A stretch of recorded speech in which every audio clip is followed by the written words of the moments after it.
Alhamdulillah, dengan mengucap puji syukur kepada Tuhan Yang Maha Kuasa, peringatan Tanya Apa Saja atau TAS ke-200 yang diadakan secara offline di Hotel Haris Gubeng, Surabaya pada 9 Maret 2025 berlangsung lancar dan semarak. Apresiasi yang setinggi-tingginya kepada para guru besar, senior, dan sejawat sekalian, para partisipan TAS 200 yang hadir, yang ikut menyemarakkan TAS ke-200. Acara ini menjadi momen refleksi atas perjalanan panjang berbagi ilmu, sekaligus mempererat kebersamaan. Kegiatan ini ditutup dengan buka puasa bersama, menambah suasana kekeluargaan di antara peserta dan panitia. Di acara ini, kami persembahkan penghargaan untuk peserta TAS tersenior, yaitu Dr. Suherseno, SPOG. Peserta TAS yang terloyal, yaitu Dr. Agustini Rizky Diniharia, SPOG. Peserta TAS yang terjauh, yaitu Dr. Raihan Putri Awadiah dari Palembang. Dan peserta TAS teraktif, yaitu Dr. Haria Narotama, SPOG.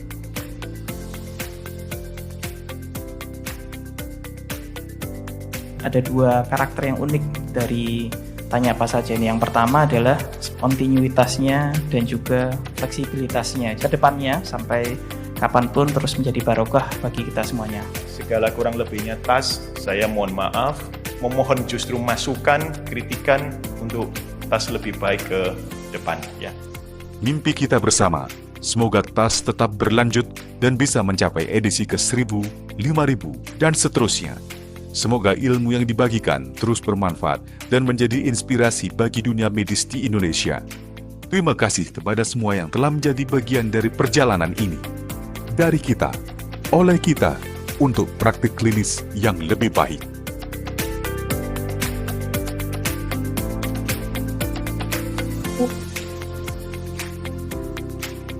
TAS 200. Terima kasih, tepuk tangan buat kita semua. Assalamualaikum warahmatullahi wabarakatuh.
Assalamualaikum warahmatullahi wabarakatuh. Selamat pagi. Hadir lagi kita dalam acara Tanya Apa Saja, di acara diskusi mingguan bersama dari Departemen Obstetri dan Ginekologi FK UNER dan bekerja sama dengan POGI dan ID Surabaya serta menghadirkan staf-staf dari KSM dari Rumah Sakit Dr. Sutomo dan juga dari Rumah Sakit Universitas Airlangga. Dan hari ini adalah seri Tanya Apa Saja bertemakan dari divisi kedokteran fitomaternal, yaitu mengenai kasus hernia diafragmatika pada janin. Dan telah hadir di tengah kita guru kita semuanya. Yang pertama Profesor Dr. Eri Gumilar, sebagai objin konsultan, dan juga kedua narasumber sekaligus nanti, dan juga nanti ada Dr. Hermanto Triyono selaku moderator pada hari ini, dan juga pada Dr. Manggala Pascawardana selaku narasumber pada hari ini. Dan seperti biasa kami persilakan kepada seluruh peserta bila mana ingin bertanya. Menurut saya kasusnya sangat menarik karena bisa jadi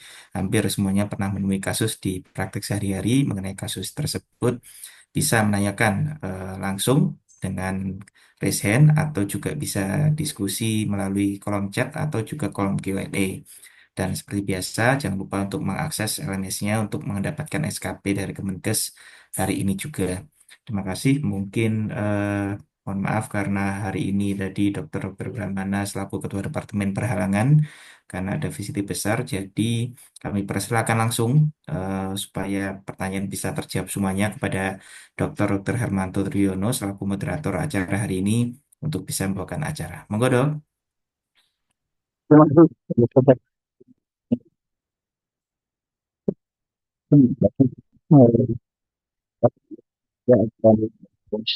Agak jauh suaranya gitu, Dok. Mungkin setting yang tadi sudah Suaranya grebek-grebek, Dokter Hermanto. terlalu cepat ya. Begini bagaimana? Pas atau kurang? Ampun, Dok. Eh, saya ulangi lagi. Assalamualaikum warahmatullahi wabarakatuh. Salam. Pagi ini ada kesempatan kita untuk membahas satu kasus yang sangat jarang, tapi dampaknya besar ini ya. Kita berada akan menyebut ilmu dari beberapa pakar kita, Prof. Eru dan Dr. Mandala. Prof. Eru mungkin tidak perlu saya perkenalkan lagi, beliau sedikit perlu beliau adalah mantan ketua KSN 2 kali Indonesia, kemudian ketua Penang dan guru besar kita yang sangat memberi ilmu lagi untuk kita ini. Kemudian Dr. Bala yang kita kenal dengan JKN-nya, BPJS ya. Ini mungkin salah satu yang harus dibahas di sini juga ini ya. Kemudian tentang kasusnya sendiri, kalau kasusnya sendiri prognosisnya kok masih belum sesuai harapan kita ya. Mungkin kita harus lakukan sesuatu. Mudah-mudahan di kesempatan yang baik ini kita akan mendapat pencerahan sehingga kita bisa lakukan sesuatu yang lebih baik untuk penurut masa depan sebetulnya. Jadi, monggo Prof. Eri dulu atau Dr. Bala dulu ya. Prof. Eri dulu mungkin, Dokter Hermanto. Oke. Silakan Prof. Terima kasih Dr. Host, terima kasih. Assalamualaikum warahmatullahi wabarakatuh. Tadi Dr. Seto membuka, yang kali keberapa nih? Kali ke-200 berapa gitu ya? Lupa. Sejak terakhir di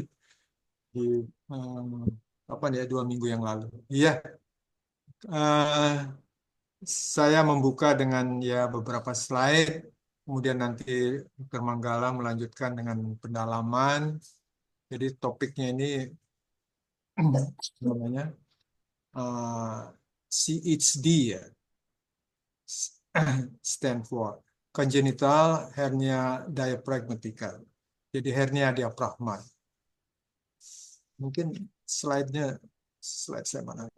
Iya, suara saya bisa terdengar ya teman-teman di forum ini. Jelas. Iya. Jelas, Prof. Baik, jadi ini saya simbolically dengan gambar ini mungkin bisa dipikir ini di mana ini, ada di mana? Kok ada tulisannya? Iya, nanti mungkin bisa kita ini ya kembangkan.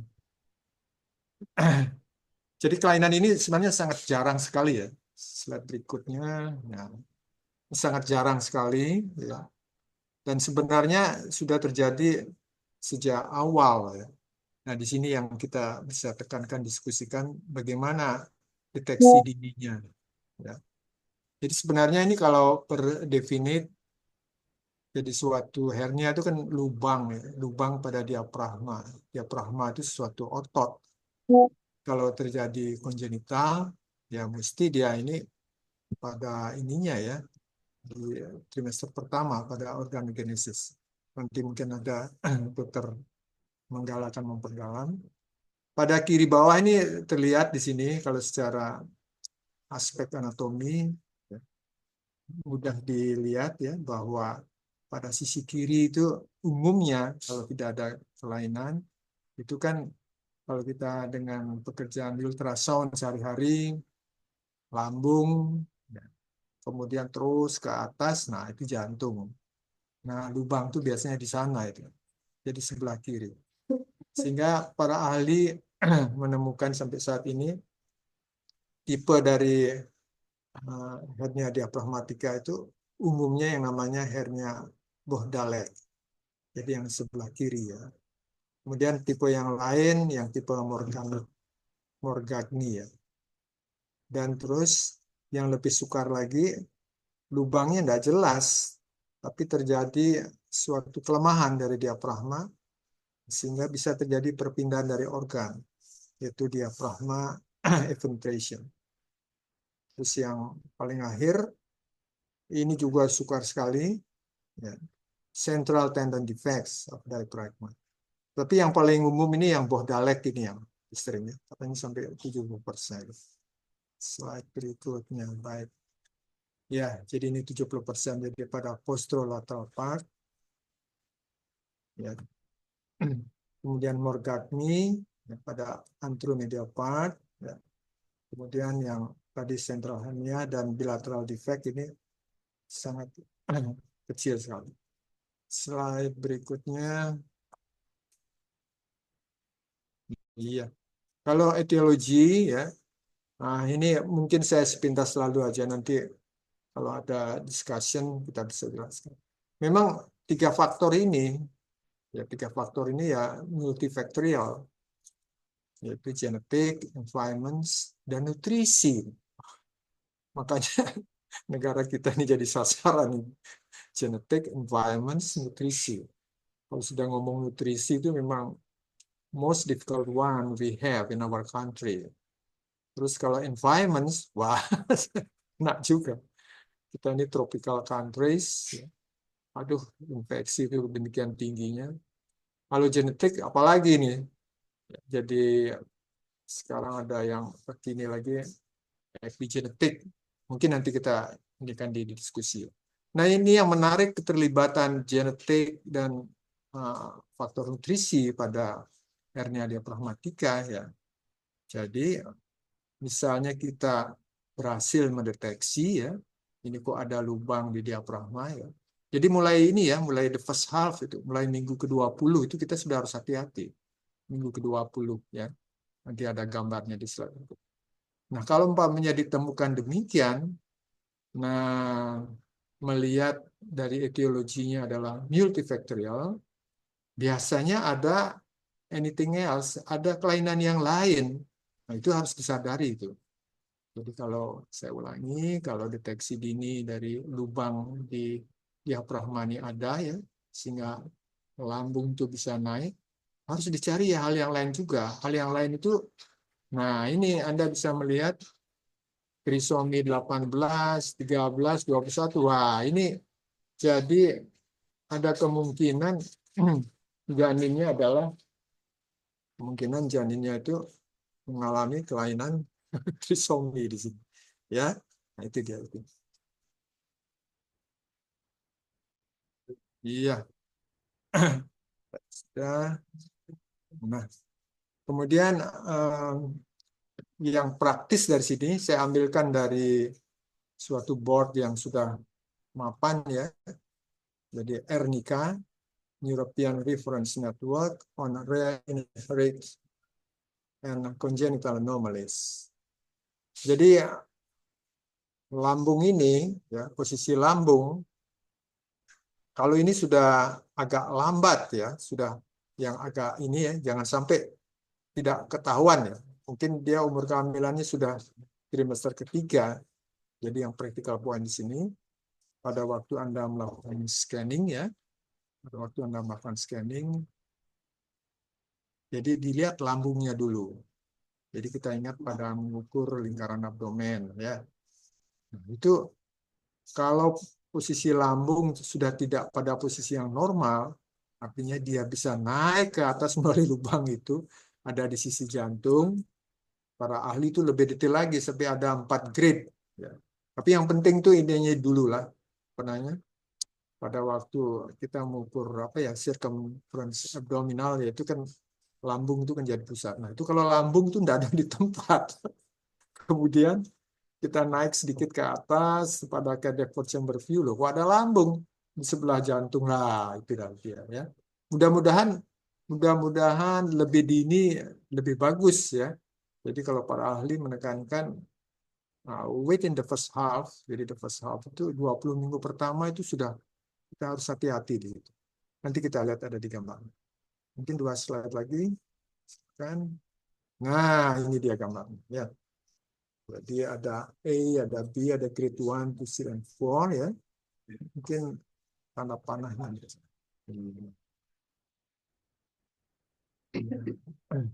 Jadi kalau begininya, ini gambar ultrasoundnya ya. Nah, mulai dari sini, mungkin ini yang paling lemah ya. Ini cadet for chamber view masih demikian. Di sininya sudah ada mulai ini ya. Tapi kadang-kala kita tidak sadar ini. Apalagi masih umur kehamilan muda. Nah, kalau ini sudah mulai ini. Ini ada suatu hipoekuik ya. Ini lambung. Jadi disarankan ya. Posisi ultrasound itu transversal ya. Maksudnya seperti mengukur itu apa namanya AC ya. AC itu singkatan apa? Abdominal circumference ya. Situ kan syaratnya harus ada lambung, kemudian harus ada pembuluh darah yang ke bawah, yang lanjutannya cord insertion.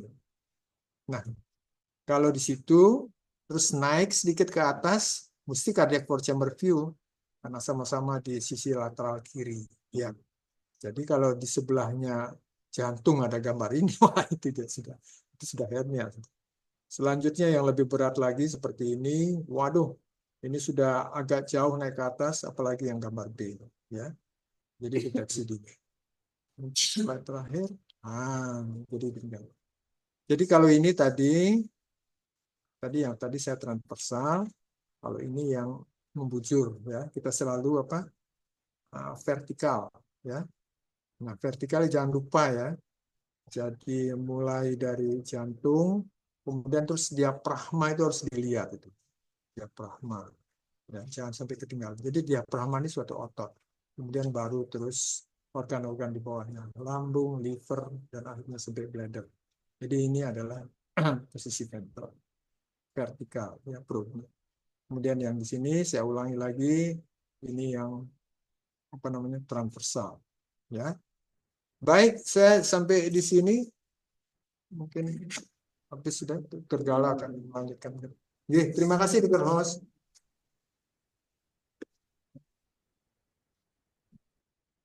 Ya, Lanjut masih. langsung ke dokter. Silakan langsung ke dokter Bola, monggo. Baik. Matur nuwun. Bismillahirrahmanirrahim. Assalamualaikum warahmatullahi wabarakatuh. Selamat pagi Waalaikumsalam. yang saya hormati guru saya Prof. Eri, Dr. Hermanto. Teman saya ini, penguasanya TAS ini, Dr. Arif Tunjung Seto dan senior sejawat sekalian yang mengikuti acara TAS ya. Jadi memang mungkin pada acara TAS kali ini agak-agak spesifik gitu ya yang kita bicarakan ya, congenital diaphragmatic hernia. Kemarin mungkin kita sudah melihat kelainan secara keseluruhan, ini kita fokus ke satu penyakit gitu ya. Tapi harapannya adalah ya kita bisa mengenali ya kasusnya karena ini sifatnya surgically correctable, sebenarnya surgically correctable. Baik, ya tadi mungkin sudah dijelaskan Dr. Prof. Eri ya, saya lewati saja. Pada prinsipnya ada defect di diafragma sehingga organ-organ abdomen itu bisa herniasi ya, masuk ke rongga dada ya. Pada prinsipnya gitu. Ini mungkin beberapa hal yang perlu diketahui, ada discontinuous diafragma, ada herniasi in utero ya. Dampaknya itu apa sih? Dampaknya ketika ada organ abdomen masuk ke rongga dada, yang terganggu itu adalah organ di dadanya ya.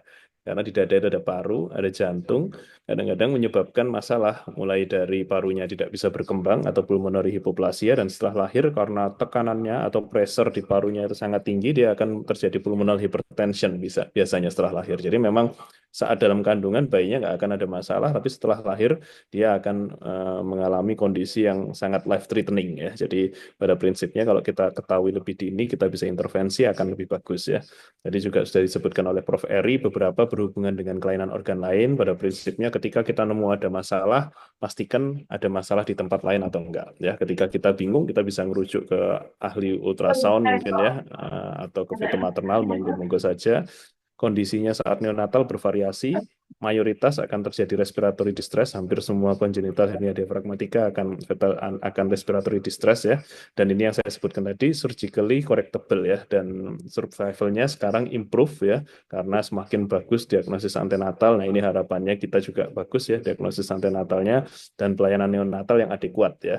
Mungkin kalau boleh jujur di Sutomo itu memang beberapa hernia diafragmatika kita masih belum terselamatkan ya, tapi ya kita terus belajar melihat apa problemnya dan lain sebagainya. Kalau di rumah sakit swasta, alhamdulillah kok banyak yang terselamatkan gitu ya.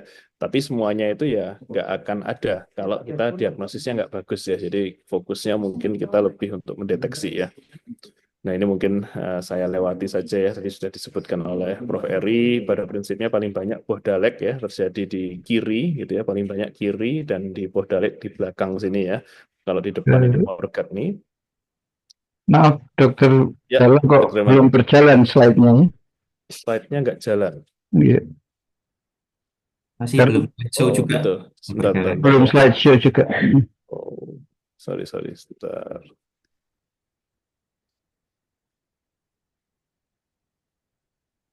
Ini terlihat, Dr. Hermanto? Ya, ya, sampun.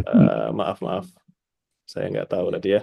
Ya mungkin untuk ultrason ya. Untuk ultrason mungkin yang kita fokuskan seperti yang disebutkan oleh Prof. Eri tadi ya. Jadi kita fokus di potongan perut dan naik ke atas ke potongan dada ya. Sebenarnya sama seperti kalau kita mengevaluasi jantung ya. Karena mengevaluasi jantung itu kan step pertama kita lihat lambungnya dulu ya. Dan saya selalu mengingatkan sekali lagi kalau kita ultrason, yang kita ultrason bayinya ya. Jadi arahnya bukan selalu arahnya lurus rahim gini ya, tapi ya kita luruskan arah janinnya ya. Jadi dari perut ke arah dada ya. Jadi kita geser aja, di sweep aja dari perut ke arah dada sehingga kita bisa melihat lambung, posisi jantung kayak gini ya. Kadang-kadang ini harus sangat transversal ya. Jadi sangat, kita kalau tahu transversal apa enggak, kita lihat ribs-nya ini enggak ada kepotongannya gitu ya. Karena kadang-kadang kalau kita agak-agak miring gitu ya, maka kita seolah-olah ngelihat lambungnya jadi satu dengan jantungnya. Itu yang kadang-kadang sering jadi masalah. Jadi pastikan posisinya sebulat mungkin ya di lambung, baik di dada ya. Nah, ini ultrasound finding-nya ketika kita mendapatkan hernia diafragmatika ya, dapat kita lihat di sini lambung dan jantung berada di satu posisi dan mayoritas jantung akan terdesak ya. Kalau misalnya lambungnya di kiri, jantungnya akan terdesak ke arah kanan, demikian juga sebaliknya ya. Jadi mayoritas gambarnya seperti ini biasanya. Dan biasanya yang kita perlu evaluasi benar adalah paru-paru sisa di kontralateral dari tempat diafragmanya, tempat hernia diafragmatikanya ya. Jadi kalau di sini maka kita harus lihat paru-paru di sini. Paru-paru ini sisanya apa banyak, karena ini menentukan prognosisnya gitu ya.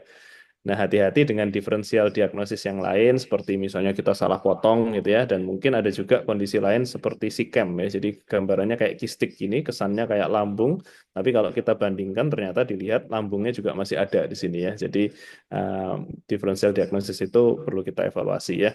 Nah, yang penting jangan khawatir ya, ketika ada gambaran seperti ini di dada, rujuk aja ya, jadi kita perlu rujuk lebih dini supaya menentukan prognosisnya seperti apa dan penyakitnya apa ya. Nah, ini ya, ketika kita mengetahui diagnosisnya, maka kita akan kerjasama nih. Rata-rata kita akan diskusi gitu ya, antara fitomaternal, neonatologis, anestesiologis, dan bedah anak gitu ya. Dan tentunya pelayanan untuk hernia diafragmatika selalu di tertiary level care ya. Nah, ini prognostik faktornya ya. Jadi tadi mungkin disebutkan kalau ada kelainan lainnya ya tambah buruk, ada kelainan kromosom ya tambah jelek gitu ya. Dan mungkin yang lain-lain yang bisa lihat di USG adalah kalau misalnya ada herniasi liver dan kita bisa melihat prognosis dari volume dari paru-parunya ya. Ya, ini contohnya ya. Jadi kita kalau melihat gambarannya, ini kita lihat lambungnya sejajar dengan jantung, jantungnya terdesak ya. Kalau kita lihat lambungnya nggak terlihat sama sekali di area perut ya. Jadi dia berada di area dada ya. Dan kita bisa mengevaluasi parunya dengan kita ukur biasanya ya. Ini tentunya di tertiary level care ya. Dan biasanya tiap kontrol ya kita hitung terus ya untuk melihat prognosisnya ya. Karena salah satu prognosis tadi adalah gimana sisa paru-parunya ya. Kalau paru-paru sisanya masih banyak maka prognosisnya bagus. Ini contoh yang prognosisnya cukup baik ya. Ini pasien IVF kalau nggak salah, IVF di Singapura, tapi kontrolnya di sini. Kebetulan kok ya ada hernia diafragmatikanya ya. Nah, Ada hal yang khusus lain sebenarnya ya, yang bisa kita lakukan sejak dalam kandungan, intervensi intrauterin ya, namanya FETO ya, fetal endoscopic tracheal occlusion ya. Jadi pada prinsipnya kita mencoba membuntu trakeanya sehingga cairan di paru-paru itu akan numpuk. Harapannya kalau cairan di paru-paru numpuk, dia akan dorong jaringan organ lainnya lebih ke bawah dan paru-parunya bisa lebih berkembang gitu ya. Karena kita ketahui bahwa paru-paru itu memerlukan growth factor, salah satunya dari ketuban gitu ya. Nah, ketika ada pendesakan dari organ di perut yang ke dada, maka paru-parunya juga akan menguras cairan-cairan yang di paru-paru itu keluar. Nah, harapannya dengan Vito ini akan memberikan prognosis yang lebih bagus. Memang nggak semuanya bisa dilakukan in utero treatment, hanya severe case dan moderate case. Namun sampai sekarang mungkin di Indonesia belum ada yang bisa ya. Di semua negara pun nggak selalu semuanya bisa ya. Walaupun negara maju kayak Korea gitu juga belum mengerjakan untuk veto ya, seingat saya di akhir. Nah, ini neonatal concern-nya. Jadi sebenarnya hernia diafragmatika walaupun kita ultrasound yang kita fokuskan pada saat lahir. Nah, pada saat lahir ini memang penanganannya sangat khusus ya. Jadi akan dilakukan stabilisasi. Prinsip utama adalah jangan sampai lambungnya keisi udara. Gimana caranya? Selalu langsung diintubasi dan dipasang Ingejuk walaupun bayinya nangis gitu ya. Justru kalau nangis itu kita nggak senang karena begitu nangis dia udara akan masuk, lambungnya membesar dan dia akan semakin mengkompres paru-parunya. Nah, ini tentunya kalau urusan seperti ini ya kita harus rapat ya. Jadi sebelum melakukan persalinan kita akan diskusi dulu, disiapkan semuanya ya, lalu kita lakukan stabilisasi, kita lihat ada penyakit lainnya apa enggak, baru kita tentukan untuk melakukan correction surgery ya. Jadi mungkin itu dari saya ya. Jadi harapannya ya walaupun mungkin di Sutomo masih beberapa yang masih mayoritas tidak survive ya setelah lahir ya, walaupun kita deteksi lebih dini, tapi harapannya kalau semakin banyak rujukan kita semakin belajar, semakin memperkuat tim kita supaya lebih baik lagi penanganan terhadap congenital hernia diafragmatika. Mungkin itu pengantar dari saya, Dr. Hermanto. Nanti mungkin lebih banyak diskusi kita. Matur nuwun. Assalamualaikum warahmatullahi wabarakatuh. Waalaikumsalam. Ya, terima kasih Prof. Eri dan Dr. Gala. Sebagai tambahan begini, ini kasus ini dilakukan open surgery ya, sampai masuk di majalah Reader's Digest, The Baby Who Was Born Twice ya. Jadi dilakukan operasi, dibuka uterusnya, kemudian bayinya dilahirkan sebagian, ketubannya disedot, kemudian dijahit botaleknya, kemudian dimasukkan lagi, kemudian pada 36 minggu dilahirkan lagi. Gitu. Nah, ya, ini lain 2 kali dia. Ini Michael Harrison yang melakukan di UCSF ya. Ya, ini menarik sekali. Dan sekarang sudah jadi maju jadi veto. Nah, tubal occlusion ini ya menarik sekali. Silakan kalau ada pertanyaan dari sejawat sekalian, monggo.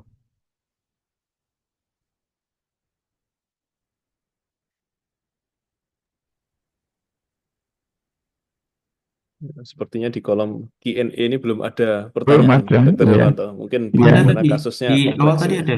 Ada ya? Ada. Gimana ya? Kok enggak Oh, kelihatan? Ini saya bantu bacakan mungkin, Dok. Ya, ya. Ya, ya. Jadi baik ini dari ya number one peserta paling loyal atau apa kemarin dia. Kira-kira yang Iya. bertanya Arya, Sekretar ya. Iya, saya pemenang itu tanyakan. Bu Ari kan. Assalamualaikum yang terhormat Guru saya. Mau tanya sederhana tapi banyak, jadi lumayan ini, jadi bisa dicicil. Jadi satu, apa tanda khas adanya hernia diafragmatika saat melakukan USG dan pada usia kehamilan berapa dapat dideteksi saat ANC? Mungkin itu dulu. Mungkin pembahasannya panjang. Jadi, monggo Dok. Silakan Prof. Eri atau Prof. Eri dulu, Prof. Silakan, Prof. Ya, tidak apa-apa Dokter Gala yang muda yang ini.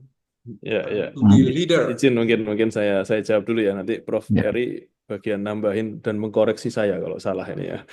Ya, jadi pada prinsipnya kita untuk melakukan ultrasound yang sifatnya tujuannya untuk mengevaluasi kelainan janin itu memang di mid trimester ya. Jadi mungkin sekali lagi saya mengingatkan ke sejawat semua Walaupun kita mungkin setiap kontrol USG gitu ya, kita setiap kontrol mungkin 4D gitu ya, lihat wajahnya gitu ya, tapi titip sekali aja pada saat mid trimester di sekitar 20-24 minggu, titip lakukan ultrasound yang lebih detail gitu ya. Kita sekali-sekali sweeping dari atas sampai bawah ya, potongan yang wajib itu untuk kita lihat benar-benar apakah ada masalah apa enggak gitu ya. Jadi mungkin kalau boleh usul saya di sekitar 20-24 minggu, 28 minggu juga nggak ada masalah.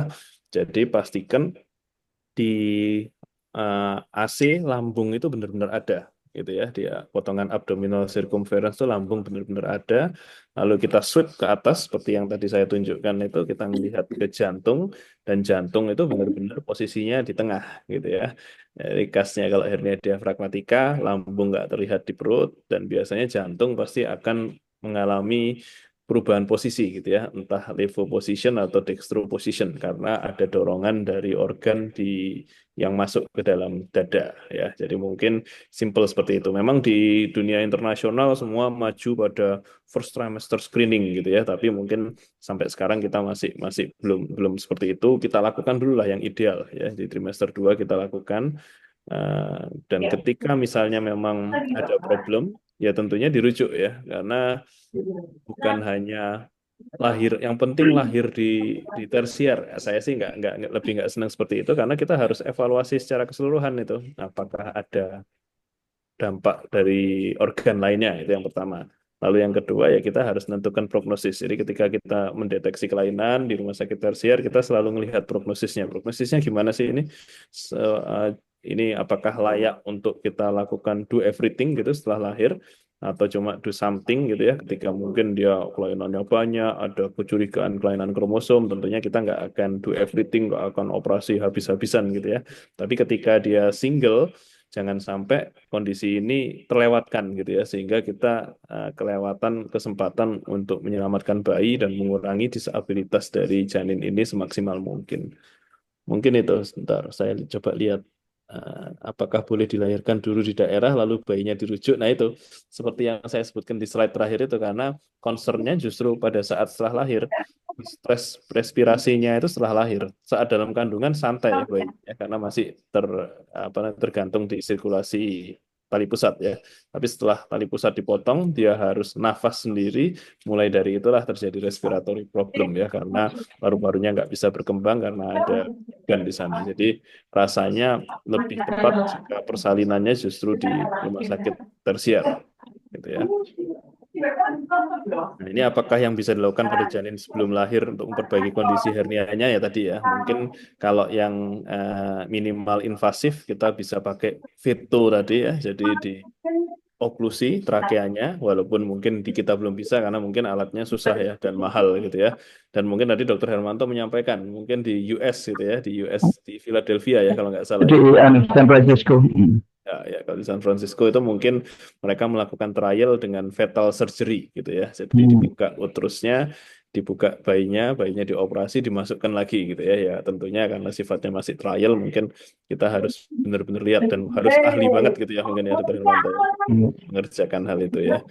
Jadi mungkin itu dari saya. Prof. Eri Iya, tetap. iya. Silakan Prof, tambahan Prof. Ya, ya. Saya yang simpel untuk teman-teman di perifer yang terutama ya. Pertama, siapa mereka yang kita khawatirkan berkemungkinan memperoleh kelainan kongenital ini kan. Tadi kan waktu slide kita buka, ada di saya, ada di Dr. Gala juga, much rare, sangat jarang sekali. Ternyata ada tuntunan, pertama pada wanita yang sulit hamil ya, apalagi kita klasifikasi dengan high social value baby, dan di atas umur 35 tahun. Nah ini, kemudian ini bidangnya Dr. Seto juga, dari IVF juga. Karena di sini dijelaskan di etiopathogenesis ya, ini cuma yang saya baca itu. Ini kelainannya pada waktu di trimester pertama di organogenesis. Tadi kan sedikit ada itu, ada eksplanasi, bisa dari genetik, kemudian environments, dan mikronutrisi. Wah, ini sasarannya bisa kita ini di sini. Kemudian yang kedua,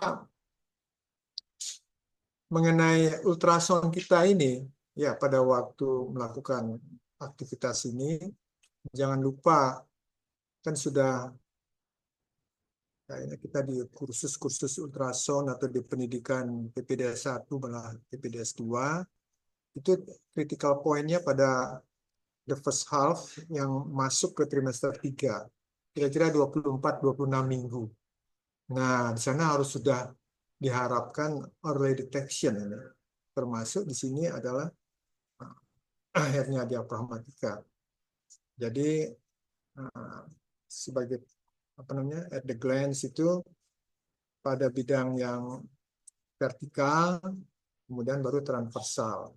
Vertikal tadi kan kita bisa lihat sepintas lalu dari cardiac chamber view, kemudian diafragma ini bisa kelihatan, terus baru lambung. Nah, kemudian diputer ultrasonnya dengan transversal seperti mengukur abdominal circumference, itu kan ada lambung kan. Jadi umumnya kan lambung pada sisi yang sama dengan cardiac chamber view. Kalau lambung itu kan ada dua kemungkinan bisa kelihatan, bisa besar sekali, bisa dia kosong. Atau kosong itu maksudnya ada lambungnya tapi kecil. Tapi kalau lambungnya tidak ada, ini dia yang hati. Nah, tapi biasanya pada minggu ke-24 ke-26, katanya standar yang saya kutip dari yang Eropa itu dia masih dalam bentuk grading yang paling ringan. Nah, sering kelihatan oleh scannernya itu. Sering kelihatan. Kemudian ada tip yang lain juga. Jangan lupa kalau umpamanya menemukan ini, nah ini belum selesai. Jadi melihat juga anything else. Jangan-jangan ada komunitas lain yang menyertai. Tadi sudah saya pentaskan, yang paling sering adalah, nah itu, kelainan trisomi itu. Ini suatu pekerjaan yang lain juga ini, ya. Jadi pada fish profile-nya, dan juga harus siap-siap nanti di konselingnya ini.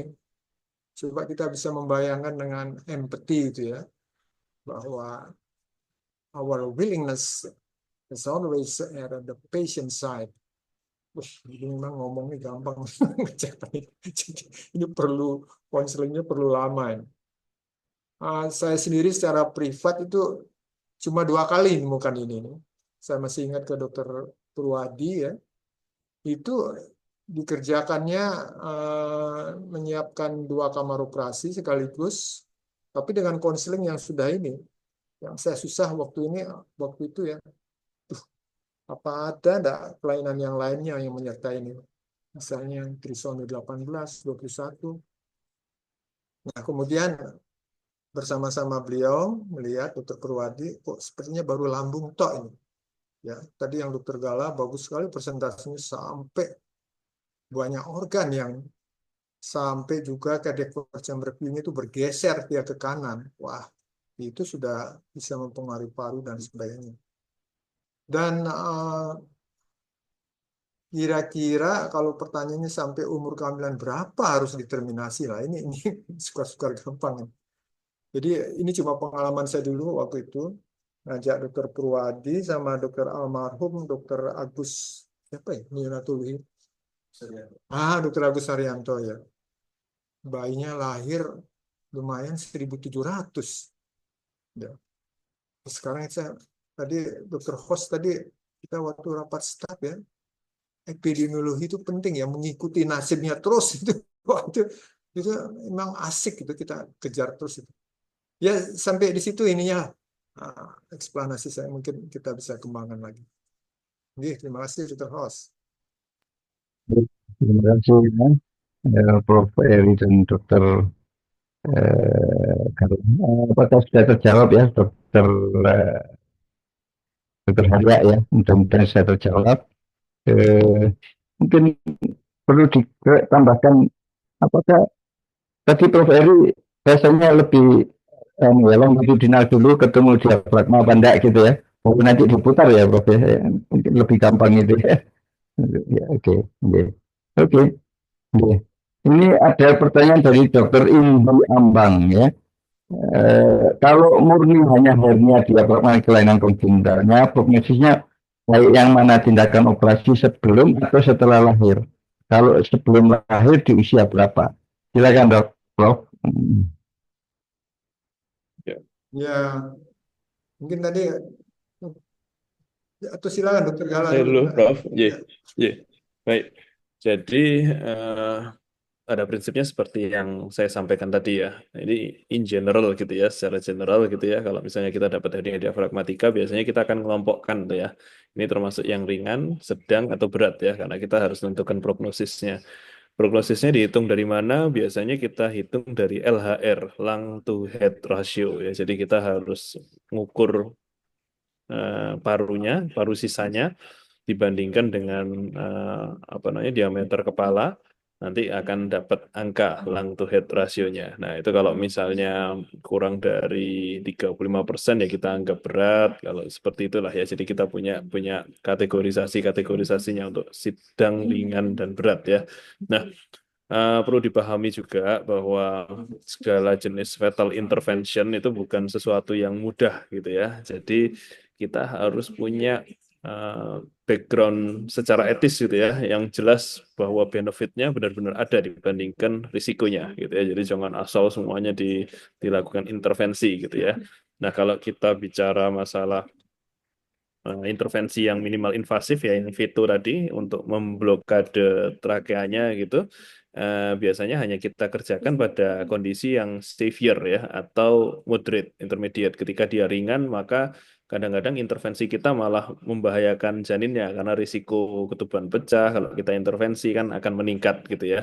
Jadi ketika dia sedang atau berat, maka kita akan di tempat center yang bisa melakukan itu akan ditawarkan untuk dilakukan veto atau dioklusi trakeanya gitu ya. Usia hamil berapa? Kalau misalnya berat biasanya usia hamilnya lebih kecil gitu ya, sekitar 27-29 minggu, tapi kalau misalnya dia sedang mungkin usia hamilnya lebih besar gitu ya, sekitar 30 sampai 32 minggu gitu ya.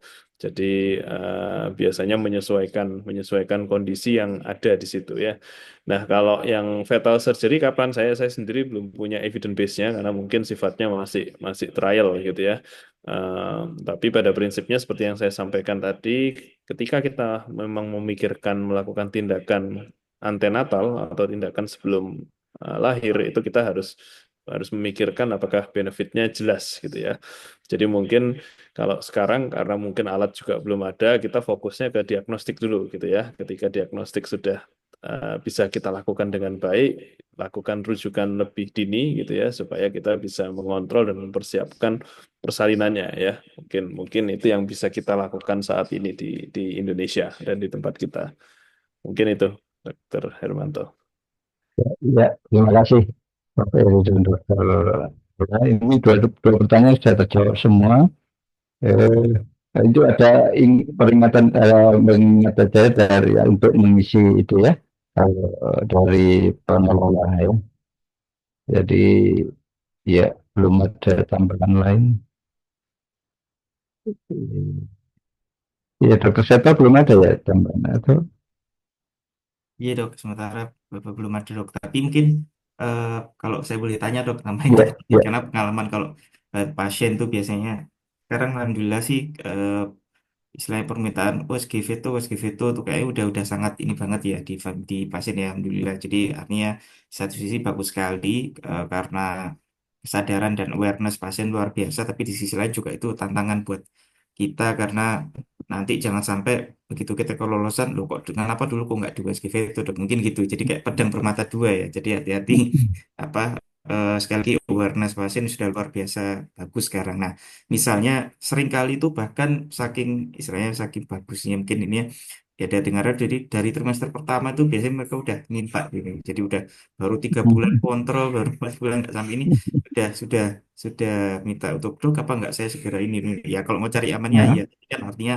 secara mungkin akurasi atau timingnya mungkin kurang tepat itu bagaimana ya apanya, apakah betul atau mungkin sedini mungkin bisa kita evaluasi atau lihat faktor risikonya dulu pada pasien ini. Mungkin kalau nggak ada faktor risiko ya tetap kita edukasi untuk di tadi mid trimester tadi kata dokter Gala atau bagaimana untuk terutama mengedukasi mereka supaya kita juga tidak salah artinya gitu, karena kalau terlalu dini nanti mungkin saya tahu mungkin akurasinya juga jadi rendah, jadi malah salah-salah malah kayak kelewatan. Jadi mohon masukan, Dok. Ya, silakan Prof. Dr. Kalau memberi tanggapan, monggo. Ya, bakal sama-sama ya sudah. Jadi pertanyaannya Dr. Seto bagus sekali ini. Ini pertanyaan filosofi ini. Tapi ini mengingatkan kita semua juga. Jadi begini, apa namanya? Fittest as the patient ini. Waduh, ini pertanyaannya ke sana. Dan specifically ya, khususnya pada kelainan komunitas seperti ini ya. Kan tadi sudah saya utarakan siapa mereka yang harus kita beri atensi yang betul-betul bijak gitu, wisely. Jadi satu adalah ibu-ibu yang susah sekali hamil ya.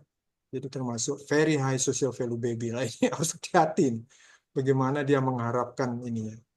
Kemudian yang kedua, kalau di Indonesia saya di HKFM itu sampai sekarang kapan dikatakan umurnya ini untuk Indonesia ini? Kalau kita melihat di Amerika itu every woman is about 35 years. Itu sudah mulai sudah. Nah, di kita ini ya banyak juga yang masih muda.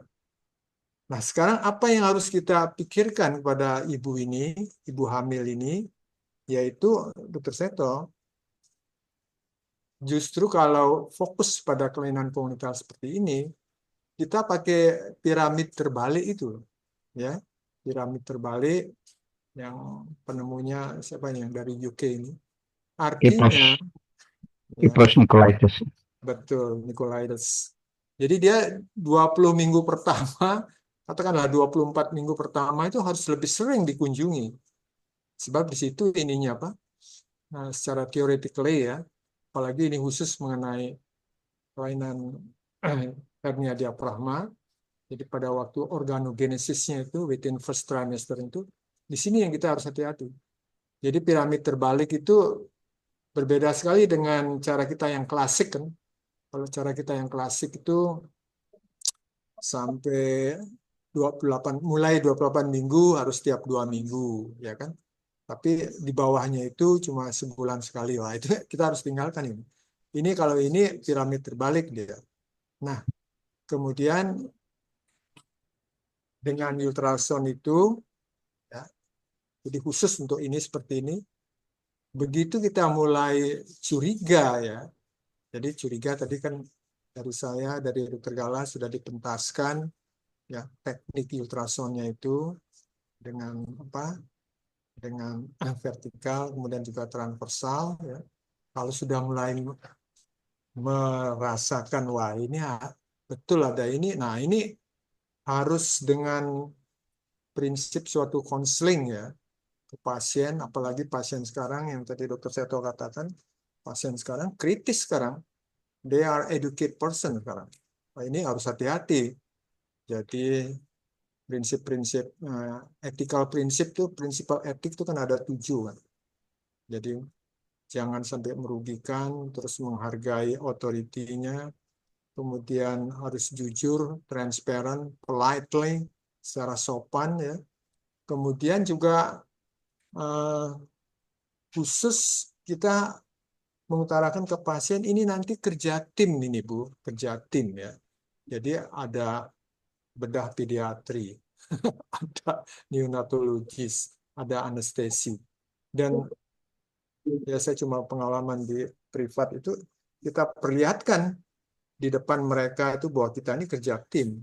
Nah, jadi Dr. Gala juga bagus sekali memperlihatkan kalau kasusnya yang full blown, wah sudah lihat betul ada itunya ya, sampai melakukan pengukuran-pengukuran itu kan logikanya itu dengan lambung yang lolos ke sebelahnya jantung itu yang terganggu sudah ada yang paru bergeser, jantungnya juga bergeser, parunya bisa-bisa juga lung hypoplasia, kemudian bisa ada cairan juga. Nah itu kita kerja tim, si bedah pediatrinya pengen tahu di mana nanti kesulitannya waktu operasi, kemudian neonatologinya yang bagian NICU itu. Kalau di kita ini, saya lihat dokter Kartika ini banyak ini jam terbangnya tinggi, sama anestesinya. Jadi demikian dokter Seto. Jadi prinsipnya itu justru piramid terbalik. Apalagi pasiennya ini dari dokter Seto ini, ahli endokrinologi dengan IVF. Wah ini dia. Jangan sampai tidak ketawa. Mungkin dari dokter Gala mungkin. Silakan. Silakan dok. Ya, ya. Jadi bagus sekali ya. Jadi mungkin seperti yang saya sampaikan ke tadi ya. Jadi Dokter Seto menanyakan apakah bisa sedini mungkin ya. Jadi memang kita mengenal namanya first trimester screening gitu ya. Tapi first trimester screening itu sebenarnya dedicated untuk dua hal ya. Yang pertama adalah dating ya, menentukan usia hamil secara tepat gitu ya. Itu biasanya pokoknya di usia hamil antara 11 sampai 14 weeks. Dan yang kedua untuk mengevaluasi kelainan genetik kromosom. Contohnya kayak Down syndrome dan lain sebagainya. Itu kita biasanya mengidentifikasi yang paling penting adalah nuchal translucency ya. Jadi ketebalan dinding belakang leher ya. Intinya seperti itu. Memang sekarang seperti yang saya sebutkan tadi berkembang kita bisa mengevaluasi beberapa organ tuh ya di trimester 1 ya, terutama di late trimester 1 ya, seperti mungkin di 13-14 minggu. Itu kita bisa melihat beberapa organ ya. Tapi memang dalam tanda kutip nggak ideal ya. Lambung sendiri sebenarnya sudah bisa kita identifikasi di atas 12 weeks harusnya ya. Jadi kalau misalnya setelah 12 weeks kita nggak bisa lihat lambung, ya kita harus curiga gitu ya. Tapi lagi-lagi itu nggak ideal karena screening screening kelainan organ itu memang idealnya di trimester 2. Kecuali hal-hal yang besar ya, contohnya kayak anencefal gitu ya. Mungkin ini beda dari congenital hernia diafragmatika ya, karena anencefal itu idealnya ya kita bisa mengidentifikasi di trimester 1. Karena apa? Karena dampaknya ketika kita bisa mengidentifikasi di trimester 1 mungkin ada pilihan untuk melakukan early termination ya, karena sifatnya kan letal kalau anencefal gitu ya. Tapi kalau misalnya hernia diafragmatika karena correctable, ya yang paling penting jangan sampai terlewat gitu ya ketika kita melakukan ultrasound di mid trimester gitu ya. Jadi mungkin pesan saya ya kita mungkin harus tahu juga ya tujuannya pasien ini untuk apa nih ya. Kalau misalnya untuk evaluasi organ ya idealnya di 20-28 minggu, 20-24 minggu, ada yang nyebutkan 18 minggu bisa kelihatan, tapi itu ya mungkin di ultrasound yang resolusinya amat sangat bagus gitu ya. Tapi kalau misalnya dia pengen early sekali gitu ya mungkin kita harus jelaskan bahwa fokusnya bukan untuk evaluasi organ ya, untuk evaluasi potensi-potensi Down syndrome. Mungkin mungkin seperti itu, Dokter Seto. Iya. Terima kasih. Ada tambahan lagi dokter Seto? Sampai dok. Pas. Iya. Kayaknya Menarik sekali. sudah jelas semua mungkin. Jadi yang tanya sedikit. Karena kasusnya mungkin kompleks. Monggo kalau Iya. misalnya kalau saya sih tanya yang lain gitu, yang mungkin memper-memper sama hernia diafragmatika, kelainan ya monggo-monggo saja rasanya. Iya. Saya ada satu ini problem Ya. dokter Gala. Kalau di luar pun itu pun masih belum belum tindakan ya, itu pun prognosisnya enggak masih ya, lebih bagus dari kita, tapi idenya itu justru kematian lebih banyak kalau di setelah lahir. Jadi makanya tindakan itu dilakukan sebelum lahir. Itu ide pertama fetal surgery itu begitu. Betul.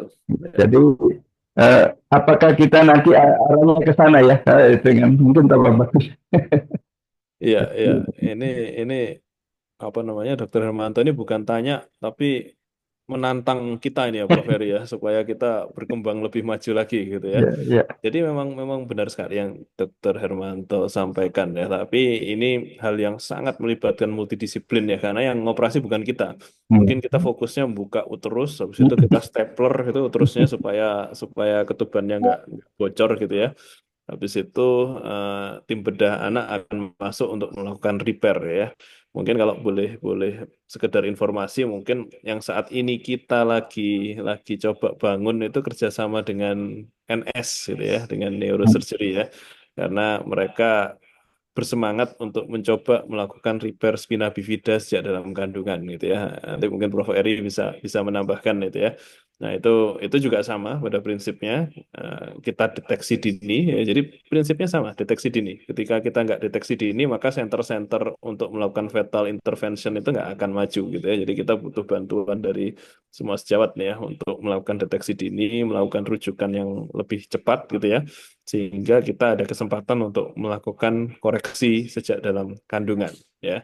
Jadi mungkin gitu, Dr. Rahmat. Setuju sekali. Jadi makanya seperti saya sampaikan tadi, benefitnya harus cukup jelas. Benefitnya harus cukup jelas. Misalnya dia congenital hernia diafragmatika yang severe gitu ya.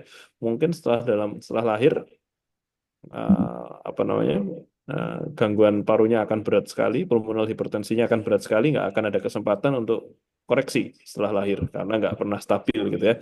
Dalam kondisi-kondisi kayak gitu tentunya ketika kita melakukan intervensi sejak dalam kandungan sifatnya life saving dan itu lebih baik dilakukan ya, lebih baik dilakukan. Ya, Ya, mungkin ya. itu Dr. Manto.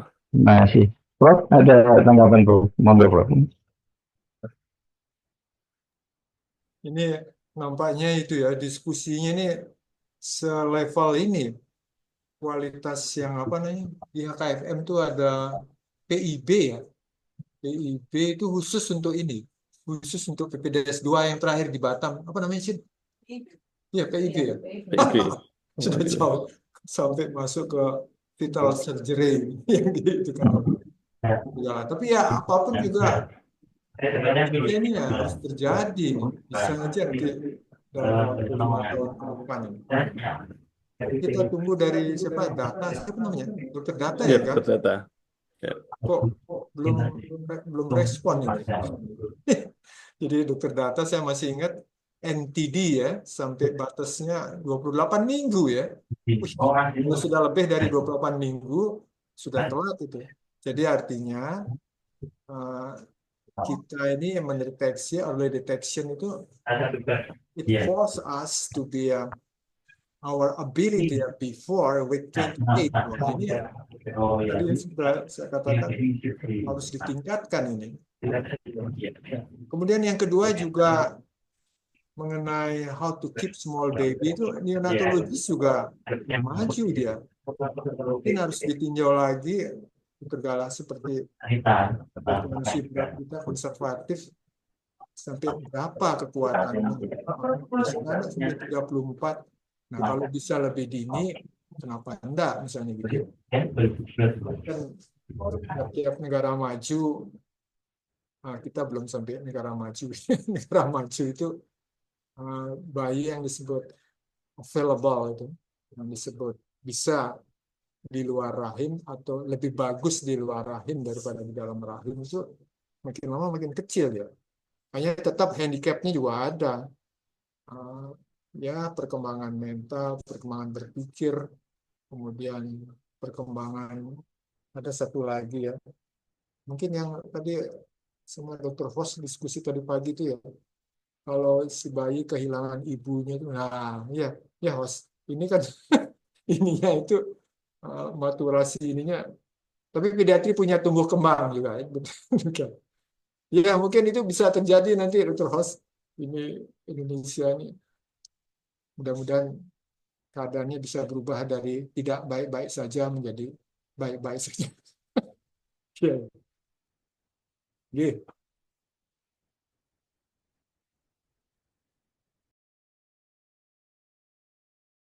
Masih mute, Dok. Oke, iya. Jadi tadi masih ada waktu 2 menit. Saya menambahkan aja dari temuan yang tidak diduga waktu fetal surgery itu adalah bahwa bayinya itu lahir dengan skalus berguling ya. Jadi tidak ada bekasnya operasinya itu. Jadi ketuban itu punya fungsi ternyata luar biasa. Jadi mungkin masa depan itu kita juga harus memeriksa cairan ketuban, fungsinya luar biasa. Jadi luka yang dibuat di sayatan waktu fetal surgery itu tidak ada bekasnya sama sekali. Di dalam waktu bayinya lahir yang kedua kali. Tidak ada pertanyaan lagi. Jadi mohon izin saya rangkum ya, Dr. Sato ya.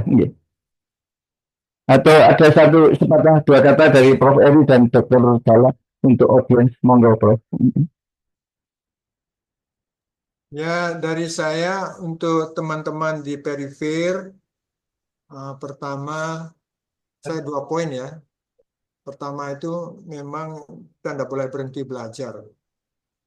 Ya, ilmu itu demikian cepat sekali berkembang. Artinya dalam proses belajar itu begitu menemui kasus, jadi di lapangan harus diikuti oleh suatu reading activity, membaca. Apalagi zaman sekarang dengan artificial intelligence atau teknologi informasi demikian cepatnya, nggak seperti zaman saya dengan Dr. Host waktu dulu, nyari jurnal aja setengah mati susahnya. Begitu dapat, halamannya hilang, aduh, ya sama aja. Itu nomor satu. Kemudian yang nomor dua itu, zaman sekarang ini nggak ada lagi yang zaman single fighter, nggak ada. Semua saling tergantung. Obstetri dengan anestesi, dengan pediatri, dengan penyakit dalam. Apalagi ini feto maternal, ini bedanya itu dengan yang ini tipis sekali, yaitu ini wanita hamil. Nah, jadi semua penyakit itu pada individu ada. Sehingga kita harus dekat sama tetangga, sama kardiologi. Dan tetangga juga ingin dekat kepada kita karena ini ibu hamil, beda dengan ibu yang tidak hamil.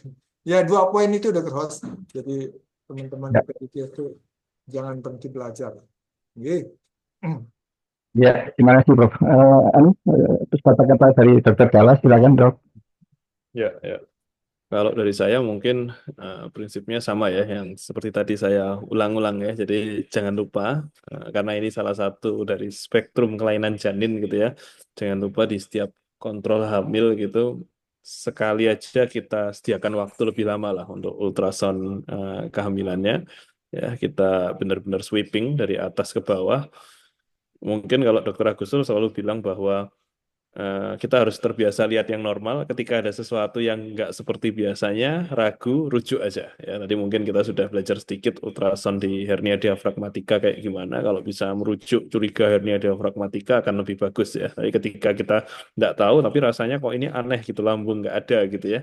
Rujuk aja nggak ada masalah. Kita akan lakukan evaluasi ketika memang nggak ada masalah apa-apa ya. Biasanya kita akan rujuk balik ya. Tapi jangan lupa untuk apa namanya ya mengevaluasi detail sehingga istilahnya bayi yang punya kesempatan untuk bisa survive seharusnya tidak kehilangan kesempatan itu. Mungkin itu Dr. Renata dari saya. Ya, terima kasih Prof. Eri dan Dr. Gala. Saya mencoba merangkum. Yang nomor satu adalah hernia diafragma ini, congenital diafragma hernia ini ada bolong dari hernia diafragmanya atau yang berlubang sehingga organ bermain masuk ke toraks.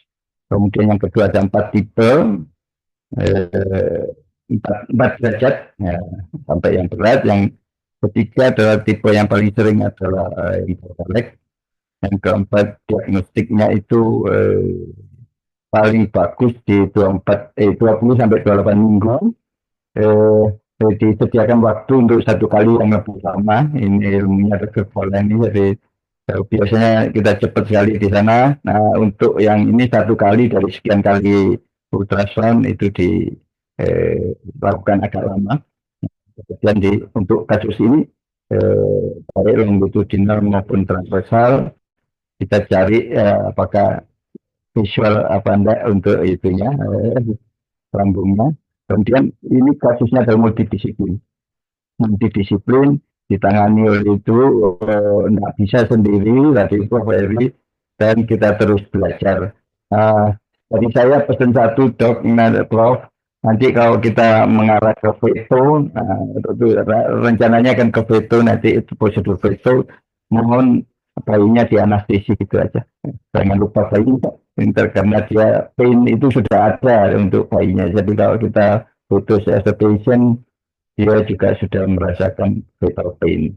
Oke, sekian dari saya kembalikan lagi ke Dr. Seto. Assalamualaikum warahmatullahi wabarakatuh. Waalaikumsalam warahmatullahi wabarakatuh. Terima kasih Dr. Hermanto Prof. Eri dan juga Dr. Gala telah mengisi acara Tanya Apa Saja seri yang ke-202 kalau nggak salah. Jadi alhamdulillah semua pertanyaan sudah terjawab, dan sekali lagi mungkin pesan-pesan tadi yang disampaikan oleh beliau bertiga bisa kita sematkan dalam pelayanan kita sehari-hari. Dan kita ketemu lagi dalam Tanya Apa Saja 2 minggu lagi, nggih, karena minggu depan mungkin masih dalam acara Hari Raya, jadi tanggal 2 April, jadi kita libur dulu, kita ketemu lagi 2 minggu lagi seperti biasa di hari Rabu pukul 10 hingga pukul 11, diskusi singkat tentang pelayanan Opjin sehari-hari. Makasih, kami akhiri. Wassalamualaikum warahmatullahi wabarakatuh. Matur nuwun Prof. Eri, Dr. Gala, matur nuwun. Waalaikumsalam. Waalaikumsalam. Alhamdulillah, dengan mengucap Wabarakatuh. puji syukur kepada Tuhan Yang Maha Kuasa, peringatan Tanya Apa Saja atau TAS ke-200 yang diadakan secara offline di Hotel Haris Gubeng, Surabaya pada 9 Maret 2025 berlangsung lancar dan semarak. Apresiasi yang setinggi-tingginya kepada para guru besar, senior, dan sejawat sekalian, para partisipan TAS 200 yang hadir, yang ikut menyemarakkan TAS ke-200. Acara ini menjadi momen refleksi atas perjalanan panjang berbagi ilmu, sekaligus mempererat kebersamaan. Kegiatan ini ditutup dengan buka puasa bersama, menambah suasana kekeluargaan di antara peserta dan panitia. Di acara ini, kami persembahkan penghargaan untuk peserta TAS tersenior, yaitu Dr. Suherseno, SPOG. Peserta TAS yang terloyal, yaitu Dr. Agustini Rizky Diniharia, SPOG. Peserta TAS yang terjauh, yaitu Dr. Raihan Putri Awadiah dari Palembang. Dan peserta TAS teraktif, yaitu Dr. Haria Narotama, SPOG.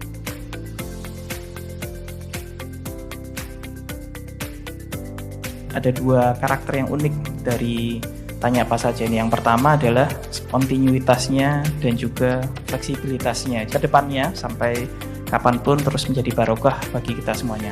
Segala kurang lebihnya TAS, saya mohon maaf, memohon justru masukan, kritikan untuk TAS lebih baik ke depan, ya. Mimpi kita bersama, semoga TAS tetap berlanjut dan bisa mencapai edisi ke-1000, 5000, dan seterusnya. Semoga ilmu yang dibagikan terus bermanfaat dan menjadi inspirasi bagi dunia medis di Indonesia. Terima kasih kepada semua yang telah menjadi bagian dari perjalanan ini. Dari kita, oleh kita, untuk praktik klinis yang lebih baik.